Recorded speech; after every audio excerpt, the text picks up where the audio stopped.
სილამაზის სტანდარტებთან დაკავშირებით მე პირადად ქალები დავყავი სამ კატეგორიალთ.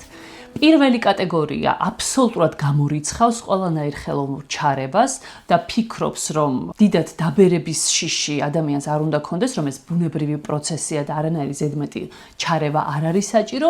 მეორე კატეგორია, რომელიც ფიქრობს, რომ თუ რაღაც დოზით ჩაერევი და ეს ჩარევა თავს კარგად გაგრძნობინებს, ამაში ცუდი არაფერია და მესამე კატეგორია, რომელიც ვერ იღებს თავს ისეთს, როგორიც არის და მუდმივად ცდილობს გაიუმჯობესოს ვიზუალი სილამაზის სალონების თუ ესთეტიკის ცენტრების დახმარებით, ხელოვნური ჩარებით და ზოგჯერ შეიძლება ამ კატეგორიის ქალისგან მივიღოთ აბსოლუტურად განსხვავებული ვიზუალი, ვიდრე ის ბუნებრივად არის ხოლმე.